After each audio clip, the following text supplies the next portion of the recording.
Om Shanti. The light. ഇന്ന് നമ്മൾ ആത്മീയ തീർത്ഥാടനത്തിൻ്റെ 18ാം പടിയിലെത്തിയിരിക്കുകയാണ്. 18ാം പടിയിൽ നമ്മൾ നടത്തുന്നത് ജ്യോതി ദർശനമാണ്, മകരജ്യോതി.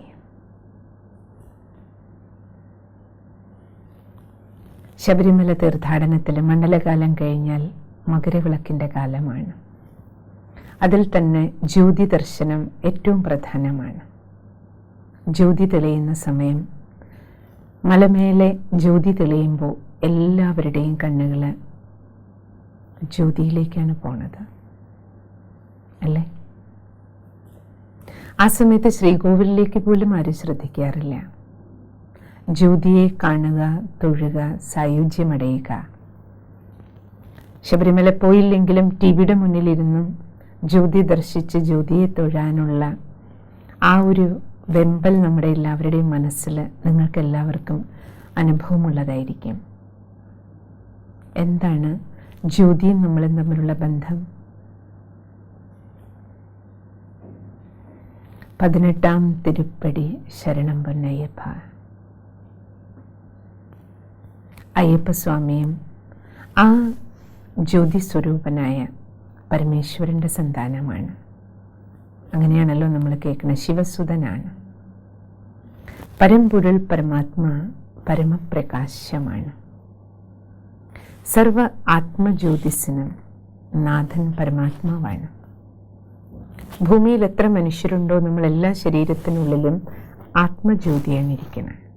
അപ്പോൾ ഈ ദേഹം ഒരു വിളക്കാണെങ്കിൽ അതിൽ ആത്മാവ് ഒരു പ്രകാശമാണ്, ദീപം പോലെയാണ്. അപ്പം ദേഹമാകുന്ന വിളക്കിൽ തെളിയുന്ന ദീപങ്ങളാണ്, ആത്മദീപങ്ങളാണ് നമ്മളെല്ലാവരും. അപ്പോൾ ഭൂമിയിൽ 850 കോടി ജനങ്ങളുണ്ട്. അർത്ഥം എന്താണ്? എല്ലാ ഭൂമധ്യത്തിലും ഒരു ആത്മദീപമാണ് പ്രകാശിച്ചുകൊണ്ടിരിക്കുന്നത്. ദേഹമാകുന്ന മൺചിരാതിൽ ആത്മദീപങ്ങളാണ് നമ്മളെല്ലാം. എല്ലാ ആത്മദീപങ്ങളും ഭൂമിയിലിപ്പോൾ നക്ഷത്രം പോലെ ഇത്രയും നക്ഷത്രങ്ങളാണ് നമ്മൾ, അല്ലെങ്കിൽ ദീപങ്ങളാണ് നമ്മൾ. എല്ലാ ആത്മദീപത്തിൻ്റെയും നാഥനാരാണ്? മലമേലെ ഒരു പരമദീപമുണ്ട്. ഏത് മലമേലെ? എപ്പോഴും ദീപത്തെ, ഇപ്പോൾ നമ്മൾ മല്ലീശ്വരം മുടിയിലും മലമേലെ ദീപം, ശബരിമലയിലും മലമേലെ ദീപം തെളിയിക്കുന്നു, ജ്യോതി തെളിയിക്കുന്നു. വീടുകളിലും നമ്മൾ നിലവിളക്ക് കൊളുത്തും. ക്ഷേത്രത്തിലാണെങ്കിലും ദീപാരാധന ഏറ്റവും പ്രസിദ്ധമാണ്. കാർത്തികയ്ക്കും നമ്മൾ ലക്ഷ ദീപം കൊളുത്താറുണ്ട്, ആയിരക്കണക്കിന് ദീപം കൊളുത്തും. ദീപാവലിക്കും നമ്മൾ എത്രയാ ലക്ഷദീപം, കോടി ദീപം കൊളുത്താറുണ്ട്. എല്ലാ ദിവസവും സന്ധ്യയ്ക്ക് സന്ധ്യാവന്ദനം, ദീപാരാധനയാണ്. അപ്പോൾ ഇതിൽ നമ്മൾ എന്താ മനസ്സിലാക്കേണ്ടത്? ക്ഷേത്രത്തിൽ ശ്രീകോവിലിൻ്റെ ഉള്ളിലും എത്ര ദീപങ്ങളാണ് തെളിയിക്കണേ, പുറത്ത് ക്ഷേത്രത്തിന് ചുറ്റും എത്ര ചുറ്റുവിളക്കുകളാണ്. അപ്പോൾ ഇതിൽ നമ്മൾ തിരിച്ചറിയണം നമ്മളും ദീപവും തമ്മിലുള്ള കണക്ഷൻ. വീട്ടിലാണെങ്കിലും പുറത്താണെങ്കിലും ഏതൊരു നല്ല കാര്യത്തിനും ദീപം തെളിയിച്ചുകൊണ്ടല്ലേ ചെയ്യണേ. അപ്പോൾ നമ്മൾ മനസ്സിലാക്കേണ്ടത് എന്താണ്? ആദ്യത്തെ ദീപം നമ്മൾ ആത്മദീപമാണ്. നമ്മളെല്ലാം ആത്മസ്വരൂപങ്ങളാണ്. എല്ലാവരെയും ആത്മസ്വരൂപങ്ങളായി കാണുക, ആത്മബോധത്തിൽ ജീവിക്കുക. അതാണ് തത്വമസി. നമ്മളെല്ലാം ഭഗവാന്റെ മക്കളാണ്. അപ്പോൾ ഒരു ആത്മീയ സ്നേഹം നമുക്ക് എല്ലാവരോടും ഉണ്ടാവും. അപ്പോൾ ലൈറ്റ് വരും.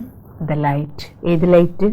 ആത്മദീപത്തിൽ നിന്ന് വരുന്ന വെളിച്ചം, സ്നേഹത്തിൻ്റെ വെളിച്ചം, ശാന്തിയുടെ വെളിച്ചം, ശക്തിയുടെ വെളിച്ചം, തിരിച്ചറിവിൻ്റെ, വിവേകത്തിൻ്റെ വെളിച്ചം, സന്തോഷത്തിൻ്റെ വെളിച്ചം, സത്യതയുടെ വെളിച്ചം, ശുദ്ധിയുടെ വെളിച്ചം. അതാണ് നമ്മുടെ ഉള്ളിൽ നിന്ന് പുറത്തേക്കൊഴുകും. ആ വെളിച്ചത്തോടു കൂടി നമ്മളെല്ലാവരോട് ഒപ്പം ഇടപെടും.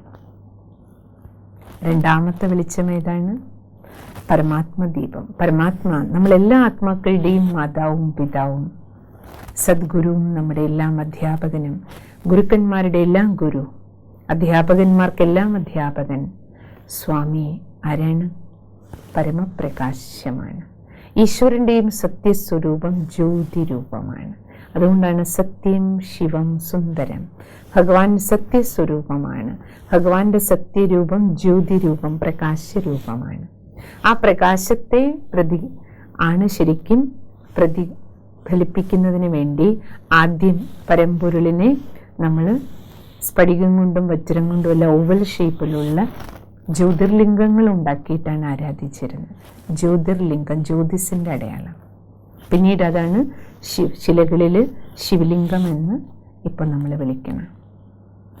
അപ്പം ജ്യോതി സ്വരൂപനാണ് പരമാത്മാ. എല്ലാ ആത്മാക്കളുടെയും അച്ഛനും അമ്മയും, അതായത് ഈശ്വരൻ്റെ യഥാർത്ഥ രൂപം ഒരു വെളിച്ചമാണ്, ബിന്ദുരൂപമാണ്, അതിസൂക്ഷ്മ പ്രകാശം. അതുകൊണ്ടാണല്ലോ കണ്ണുകൊണ്ട് കാണാൻ പറ്റാത്തത്. പക്ഷേ ആ ബിന്ദുവിലുള്ളത് സിന്ധുവാണ്. ഭഗവാൻ സ്നേഹക്കടലാണ്, അറിവിൻ്റെ കടലാണ്, ശക്തികളുടെ കടലാണ്, സർവഗുണങ്ങളുടെയും ശക്തികളുടെയും സാഗരമാണ്. അതുകൊണ്ടാണ് എല്ലാ നല്ല കാര്യങ്ങൾക്കും നമ്മൾ ദീപം കൊളുത്തണേ. ഭഗവാനെ വിളിക്കണം. അപ്പോൾ ഏത് പേരിട്ട് വിളിക്കുമ്പോഴും നമ്മൾ പറയില്ലേ, ആളൊന്നേ ഉള്ളൂ. ആരാണ് ആള്? എല്ലാ ആത്മാക്കളുടെയും നാഥൻ പരമാത്മാ പരമപ്രകാശമാണ്. അപ്പം നമ്മുടെ സത്യമായ തീർത്ഥയാത്ര എങ്ങനെയായിരിക്കണം? ആത്മബോധത്തിലിരുന്നുകൊണ്ട് പരമാത്മാവിൻ്റെ മക്കളാണ്. നമ്മൾ ഏത് രൂപത്തിൽ വിളിച്ചാലും കണ്ടാലും, ഏത് ഫോട്ടോ വെച്ചാലും, ഏത് പേരിട്ട് വിളിച്ചാലും നമുക്കെല്ലാം അനുഭവം തരുന്ന ശക്തി ആരാണ്? മലമേലെ. ഏത് മലമേലെ? ഈ ഭൂമി 5 തത്വങ്ങൾ അല്ലേ? ഈ സൃഷ്ടി നാടക രംഗവേദിയിലാണ് നമ്മൾ ആത്മദീപങ്ങളെല്ലാം ശരീരമെടുത്ത് പാർട്ടഭിനയിക്കുന്നത്. ഭഗവാൻ എവിടെയാണ്? ഭഗവാനെ എന്ന് പറയുമ്പോൾ എല്ലാവരും അല്ലെ മുകളിലേക്കൊരു വിരൽ അല്ലെങ്കിൽ 2 കൈ ചൂണ്ടി, മേലെ ഒരാളുണ്ട്.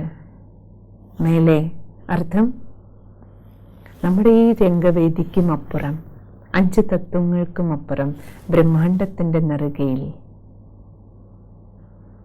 അതിനെയാണ് കാവ്യ നിറത്തിൽ കാണിച്ചിരിക്കുന്നത്. ബ്രഹ്മാണ്ടത്തിൻ്റെ സുവർണ പ്രകാശം നിറഞ്ഞ ആ പരമ്പൊരുളിൻ്റെ നിവാസ സ്ഥാനത്തെയാണ് നമ്മൾ ബ്രഹ്മലോകം, പരലോകം, ശാന്തിധാമം, ആത്മലോകം, ഈശ്വര സന്നിധാനം എന്നെല്ലാം പറയുന്നത്. അപ്പോൾ ഭഗവാൻ അവിടെയാണ്. നമ്മൾ മക്കളെല്ലാം ഇപ്പം നാടകം കളിക്കാൻ ഇവിടെ ഇറങ്ങി വന്നു. ഇപ്പോൾ സമയം എന്തായി? നമുക്കെല്ലാവർക്കും ആ പരമ്പൊരുൾ സ്വയം ഭഗവാൻ ആ പരമപ്രകാശവും ഭൂമിയിലേക്ക് വന്നിരിക്കുന്ന ഒരു സമയമാണിത്. എന്തിനു വേണ്ടി? ഇരുട്ടിലായിപ്പോയി നമുക്ക് വെളിച്ചം തരാൻ. നമ്മൾ ശരീരബോധത്തിലേക്ക് വന്ന് സ്ത്രീ പുരുഷ ബോധത്തിൽ കുടുങ്ങിപ്പോയപ്പോൾ, ജാതിമത ബോധത്തിൽ നമ്മൾ കുടുങ്ങിപ്പോയപ്പോൾ നമ്മുടെ മനസ്സുകൾ ഇരുണ്ടുപോയി. ദുശീലങ്ങളാലും ദുർവികാരങ്ങളാലും ഇരുണ്ട് കറുത്തുപോയ നമ്മളെ കലിയുഗവരതനായ പരമാത്മാ ഭൂമിയിലേക്ക് വന്ന് വീണ്ടും വെളിച്ചം തരികയാണ്. നമുക്ക് ആരെ പോലെ ആകണം? വീണ്ടും ദൈവീകതയുള്ളവരായി മാറണം. ശ്രീ അയ്യപ്പനെ പോലെ ദിവ്യഗുണധാരികളായിട്ട് മാറാൻ, നമുക്ക് ലൈറ്റ് തരാൻ, തിരിച്ചറിവിൻ്റെ വെളിച്ചം തരാൻ, ഗുണങ്ങളുടെ വെളിച്ചം, ശക്തികളുടെ വെളിച്ചം. ഇതാണ് ഭഗവാൻ നമുക്ക് നൽകുന്ന പ്രസാദം. അതുകൊണ്ട് ഇന്നു മുതൽ നമ്മളെവിടെ എത്തി? 18ാമത്തെ പടിയിലെത്തിച്ചേർന്നു. അങ്ങനെ നമ്മുടെ തീർത്ഥയാത്ര. അതുകൊണ്ട് ആത്മദീപം തെളിയിച്ച് ആത്മാവാണെന്ന ഒരു ബോധം, ആ ബോധത്തിലിരുന്നു കൊണ്ട് നമ്മൾ ആരുടെ കൂടെ ഇടപഴകുമ്പോഴും അവരെല്ലാം ആത്മബന്ധുക്കളാണെന്ന ലൈറ്റോട് കൂടി, നമ്മൾ ഈ കർമ്മേന്ദ്രിയങ്ങളിലൂടെ എന്ത് കർമ്മം ചെയ്യുമ്പോഴും നമ്മുടെ സദോ ഗുണങ്ങളുടെ വെളിച്ചം കൊടുത്തുകൊണ്ട് നമുക്ക് വെളിച്ചത്തിൽ ജീവിക്കാം. നമ്മളെല്ലാവരും അങ്ങനെ വെളിച്ചത്തിൽ വന്നാൽ എന്തായി? നമ്മുടെ വീടുകൾ സ്വർഗ്ഗമായി. അങ്ങനെ കലിയുഗം പോയി സത്യുഗത്തെ വരവേൽക്കാൻ, വെളിച്ചമുള്ളവരായി മാറാൻ സ്വയം ഭഗവാൻ തന്നെ വന്ന് വെളിച്ചം തരുന്ന ഒരു സമയമാണിത്. അതുകൊണ്ട് ദ ലൈറ്റ് എന്ന് പറയുന്ന ഈ പ്രോഗ്രാം, ഈ സീരീസ് നിങ്ങൾക്ക് സ്വയം ഭഗവാൻ നൽകിയ പ്രസാദമാണ്. ഈശ്വരീയ ജ്ഞാനത്തിൻ്റെ രൂപത്തിൽ തന്ന പ്രസാദമാണ്. അപ്പോൾ തീർച്ചയായും നിങ്ങൾ ഈ പ്രസാദം കഴിക്കുകയും മറ്റുള്ളവർക്ക് പങ്കിട്ട് കൊടുക്കുകയും വേണം. ഈ പ്രസാദം നമുക്ക് വെളിച്ചത്തിലിരിക്കാനും എപ്പോഴും വെളിച്ചം കൊടുക്കാനും, പരമാത്മാവുമായ ആ വെളിച്ചവുമായിട്ട് ഭഗവാനുമായിട്ട് എപ്പോഴും കണക്ഷനിലിരിക്കാനും വേണ്ടി ഭഗവാൻ ഈ ഭൂമിയിൽ വന്ന് ഒരു വിദ്യാലയം ആരംഭിച്ചിട്ടുണ്ട്. അതിൻ്റെ പേരാണ് പ്രജാപിത ബ്രഹ്മകുമാരീസ് ഈശ്വരീയ വിശ്വവിദ്യാലയം. തീർച്ചയായും സമീപത്തുള്ള രാജയോഗ മെഡിറ്റേഷൻ സെൻറ്ററിൽ പോയി നിങ്ങൾക്ക് ഈ വെളിച്ചത്തിലിരുന്ന് ദ ലൈറ്റ് നമ്മുടെ ഉള്ളിലും ജ്യോതി തെളിയിച്ച് തെളിഞ്ഞ ജ്യോതിയായി ഒരു കൈവിളക്കായി നമുക്ക് മാറി അനേക ദീപങ്ങളെ തെളിയിക്കാൻ നിങ്ങൾക്കും ഓരോരുത്തർക്കും കഴിയും. തീർച്ചയായും ഭഗവാൻ നൽകുന്ന ഈ ക്ഷണം സ്വീകരിച്ച് നിങ്ങളും വെളിച്ചത്തിലിരുന്ന് വെളിച്ചം കൊടുക്കുന്നവരായി മാറും. നമ്മുടെ ഈ തീർത്ഥയാത്ര അവസാനിച്ചിട്ടില്ല. 18ാം പടിയിലെത്തിയതോടുകൂടി നമുക്ക് ദർശനം കിട്ടിയിരിക്കുകയാണ് ആ പരമ്പൊരുളുമായി. അതുകൊണ്ട് ഇനിയുള്ള ജീവിതത്തിൻ്റെ അന്തിമ ശ്വാസം വരെ നമുക്ക് വെളിച്ചത്തിൽ ഇരിക്കണം, ഭഗവാനോടൊപ്പം ഈ യാത്ര തുടരണം എന്ന് നമ്മുടെ ജീവിതം ഒരു തീർത്ഥയാത്രയായി മാറട്ടെ. നിങ്ങൾക്ക് ഏവർക്കും ഈശ്വരീയ വിശ്വവിദ്യാലയത്തിലേക്ക് സുസ്വാഗതം. ഒരു നിമിഷം ധ്യാനം ചെയ്ത് പൂർത്തിയാക്കാം.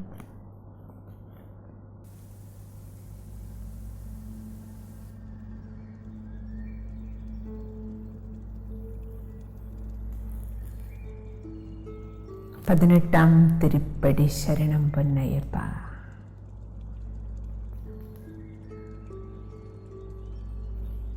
ഇന്നെനിക്ക് ഭഗവാൻ സ്വയം ദർശനം തന്നിരിക്കുകയാണ്. എൻ്റെ ജന്മജന്മാന്തര ഭക്തിയുടെ ഫലമായി എനിക്ക് 18 ദിവസത്തെ 18 പടികളിലൂടെ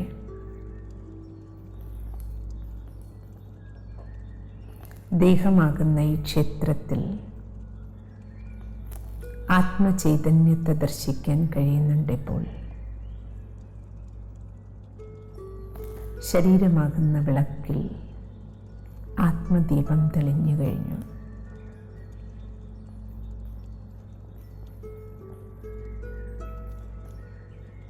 എൻ്റെ കൂടെയുള്ള എല്ലാവരും പുരികമധ്യത്തിൽ പ്രകാശിക്കുന്ന ആത്മബന്ധുക്കളാണെന്ന തിരിച്ചറിവും എനിക്ക് കിട്ടി.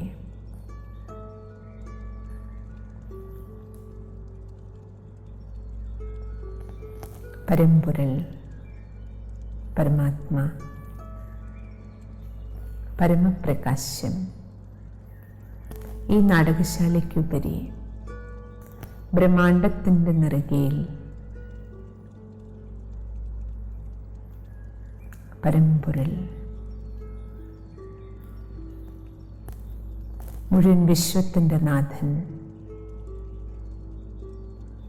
പരമപ്രകാശമായി നിലകൊള്ളുന്ന ഭഗവാന്റെ ജ്യോതി ദർശനം, ദിവ്യദർശനം, തിരുജ്യോതി സ്വരൂപത്തെ ഞാൻ ദർശിക്കുകയാണ്.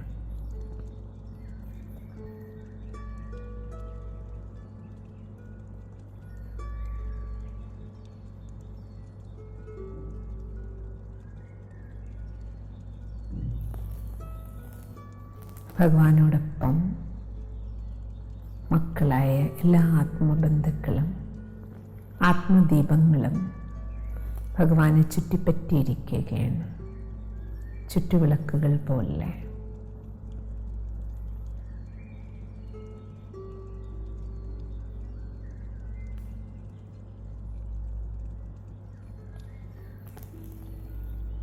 പരമേശ്വര പ്രസാദം, പ്രഭുപ്രസാദം,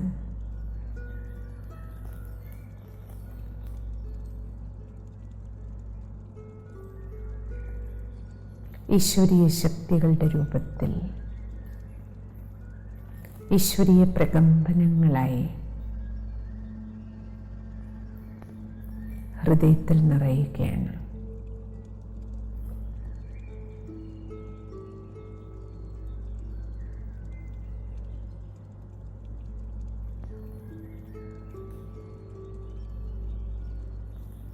ആത്മാവായ എന്നിലും ലൈറ്റ്, മനസ്സും ലൈറ്റ്,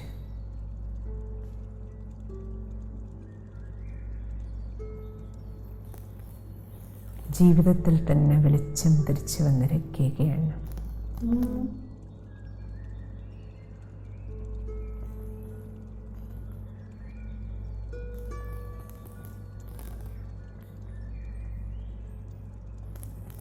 ഭാരരഹിതമായ ലൈറ്റായ ഒരു മനസ്സിനുടമയായി, മനസ്സും ശരീരവും ഭാരരഹിതമായി വെളിച്ചമുള്ള ഒരു ജീവിതം,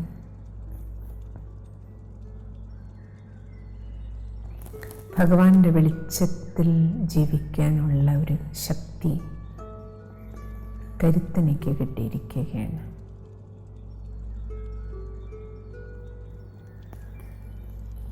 ഭഗവാൻ ഒരു ഗൈഡിങ് ലൈറ്റായി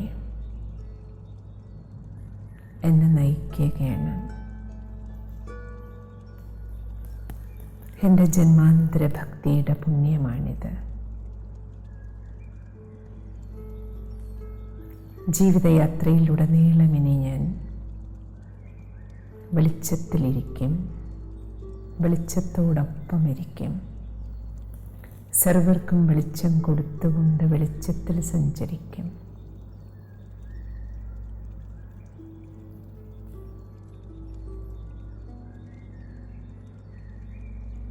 ഓം ശാന്തി.